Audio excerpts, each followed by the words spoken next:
അന്ന് P S ശ്രീധരൻപിള്ളയാണ്, വലിയ അഭിഭാഷകനായിട്ടുള്ള P S ശ്രീധരൻപിള്ളയാണ് നമ്മുടെ പ്രസിഡൻ്റായിരുന്നത്. പിന്നെ 2016 August 1 K Surendran Facebook post ഇട്ടു. സ്ത്രീ പ്രവേശനത്തിന് അനുകൂലമായിട്ടായിരുന്നു ആ പോസ്റ്റ്. ഓർമ്മയുണ്ടാവും ഹർഷന്. അയ്യപ്പൻ സ്ത്രീ വിരോധിയല്ല, ആർത്തവം പ്രകൃതി നിയമമാണ്, ശബരിമലയിൽ സ്ത്രീകൾക്ക് പ്രവേശനം നൽകണം എന്നതായിരുന്നു അദ്ദേഹത്തിൻ്റെ വാദം.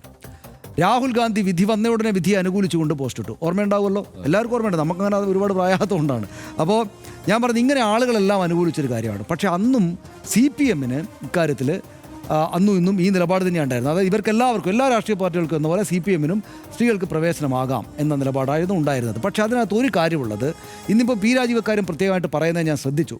അധികം CPM നേതാക്കൾ പറയുന്നത് കേൾക്കാറില്ല അത്. പക്ഷേ CPM VS അച്യുതാനന്ദൻ സർക്കാരിൻ്റെയും കാലത്തും മറ്റും കൊടുത്തിരിക്കുന്ന ഈ സത്യവാങ്മൂലത്തിനകത്ത് വളരെ വ്യക്തമായിട്ട്, സുവ്യക്തമായിട്ട് പറയുന്നുണ്ട്, ശബരിമലയിൽ വർഷങ്ങളായിട്ടിപ്പോൾ പ്രവേശിക്കുന്നില്ല സ്ത്രീകൾ. അതുകൊണ്ട് തന്നെ അക്കാര്യത്തിലൊരു നിലപാട് മാറ്റുകയാണ് സുപ്രീം കോടതി ചെയ്യുന്നതെങ്കിൽ അക്കാര്യം ബന്ധപ്പെട്ട മതപണ്ഡിതരുമായിട്ടും ഇതുമായി ബന്ധപ്പെട്ട ആളുകളുമായിട്ടൊക്കെ വേണ്ട വിധത്തിലുള്ള ചർച്ചകളും മറ്റും നടത്തിയതിന് ശേഷം മാത്രമേ അത്തരമൊരു തീരുമാനമെടുക്കാൻ പാടുള്ളൂ എന്ന് ഈ സംസ്ഥാന സർക്കാർ, എന്ന് വെച്ചാൽ CPIM സർക്കാർ പറയുന്നുണ്ട്. എന്നിട്ട് പക്ഷേ പറയുന്നത്, എന്നാൽ സുപ്രീം കോടതി അങ്ങനെ ഒരു നിലപാടെടുക്കുകയാണെങ്കിൽ വിധി ആ പ്രവേശനത്തിന് അനുകൂലമാണ്, സ്ത്രീകൾ പ്രവേശിക്കട്ടെ എന്നാണ് വിധിയെങ്കിൽ ഞങ്ങൾ നടപ്പാക്കും എന്നാണ് പറഞ്ഞത്.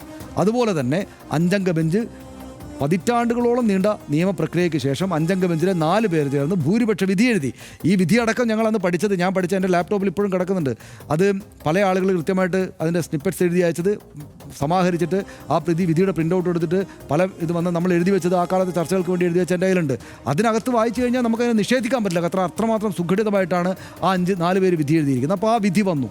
വിധി വന്നാൽ ഒരു സംസ്ഥാന സർക്കാർ എന്താ ചെയ്യുക? പ്രവേശിക്കാൻ അതായത് ലോ ഓഫ് ദ ലാൻഡ് അങ്ങോട്ടേക്ക് പ്രവേശിക്കണം എന്നാണ്. അപ്പോൾ സ്വാഭാവികമായിട്ടും അത് ഏത് സർക്കാരാണെങ്കിലും അത് ചെയ്തേ പറ്റുമായിരുന്നുള്ളൂ. പക്ഷേ ഇതിനകത്തൊരു രാഷ്ട്രീയ ലക്ഷ്യം കണ്ട, അതിനാദ്യം NSS SNDP ഇറങ്ങി, പ്രത്യേകിച്ച് NSS ആദ്യം ഇറങ്ങിയപ്പോൾ സ്വാഭാവികമായിട്ടും രാഷ്ട്രീയം തിരിയാണെന്ന് കണ്ടപ്പോൾ മറ്റവർ മാറി. രാഹുൽ ഗാന്ധിയോട് നമുക്ക് നേർക്കേർ ചോദ്യം ചോദിക്കാൻ പറ്റില്ലല്ലോ, നമുക്കൊരു ഇൻ്റർവ്യൂ എടുക്കാനൊന്നും പറ്റില്ലല്ലോ. അദ്ദേഹം അങ്ങനെ സംസാരിക്കില്ല ഈ കാര്യത്തിൽ.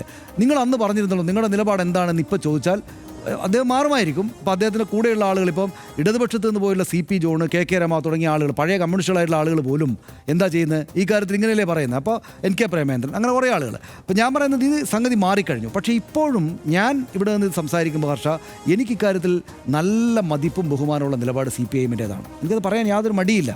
കാരണം അവരിപ്പോൾ പോലും, പി രാജീവ് ഇപ്പോൾ പോലും ഞങ്ങൾ സ്ത്രീ പ്രവേശനത്തിന് അനുകൂലമാണ്, അല്ല ഞങ്ങൾ സ്ത്രീ പ്രവേശനത്തെ എതിർക്കാണ് കേട്ടോ എന്ന് പറഞ്ഞിട്ടില്ല.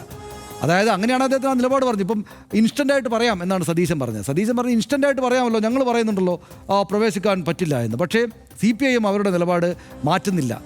ഇത് കോടതി തീരുമാനിച്ചു കൊള്ളട്ടെ, അല്ലെങ്കിൽ മതപരമായിട്ട് വിശ്വാസപരമായിട്ടുള്ള ആളുകളുമായിട്ട് ആലോചിച്ച് നിങ്ങൾ തീരുമാനിച്ചു കൊള്ളട്ടെ. ഒരു ഇടതുപക്ഷ പാർട്ടി എന്ന നിലക്ക്, അല്ലെങ്കിൽ ഒരു കമ്മ്യൂണിസ്റ്റ് പാർട്ടി എന്ന നിലക്ക് ഈ നിലപാടല്ലാതെ ഞങ്ങൾക്ക് എടുക്കാൻ പറ്റില്ല എന്നാണ് CPIM കേരളത്തോട് പറയാതെ പറയുന്നത്. അത് ഏത് തെരഞ്ഞെടുപ്പിൻ്റെ സമയത്താണെങ്കിലും ഞങ്ങളുടെ നിലപാട് അക്കാര്യത്തിൽ അങ്ങനെയല്ലാതെ ഞങ്ങൾക്ക് മറിച്ചൊരു നിലപാട് സ്വീകരിക്കാൻ പറ്റില്ല. അങ്ങനെയാണ് പിന്നെ ഒരു കമ്മ്യൂണിസ്റ്റ് പാർട്ടികളുണ്ടായി മാറിപ്പോകും. അതുകൊണ്ട് അവർക്ക് ആ നിലപാട് മാറ്റാൻ പറ്റില്ല. പക്ഷേ അദ്ദേഹം പറയുന്നൊരു കൗതുകകരമായ കാര്യം, ഇതൊക്കെ ശരി തന്നെയാണ്, പക്ഷേ ഞങ്ങളിപ്പോൾ ഈ കാര്യം പറഞ്ഞിട്ട് നിങ്ങൾക്കൊരു സുവർണാവസരം കിട്ടുമെന്ന് നിങ്ങൾ വിചാരിക്കേണ്ട. വിശ്വാസികൾക്കൊപ്പമാണ് ഞങ്ങൾ. വിശ്വാസികൾ മൊത്തത്തിൽ സ്ത്രീകൾ അങ്ങോട്ട് പ്രവേശിക്കേണ്ടതെന്നാണ് പറയുന്നതെങ്കിൽ അതിനോടൊപ്പമാണ് കോടതി നിൽക്കുന്നത്. പിന്നെ ഞങ്ങൾക്ക് എന്താ പ്രശ്നം എന്നുള്ള മട്ടിൽ നിൽക്കുകയാണ് ഇവർ. ഏതായാലും ഈ തെരഞ്ഞെടുപ്പ് കാലത്ത് ഇതൊരു പ്രധാനപ്പെട്ട വിഷയമാക്കാൻ ശ്രമിക്കുന്ന പ്രതിപക്ഷ പാർട്ടികൾക്കിടയിൽ അവർ നേരത്തെ ഉരുണ്ട് ഇരട്ട നിലപാടെടുത്തതുപോലെ ഇരട്ട നിലപാടെടുക്കാൻ CPIM ഇല്ല എന്നത് ആണ് എനിക്കിന്നത്തെ കാര്യങ്ങൾ മനസ്സിലായത്.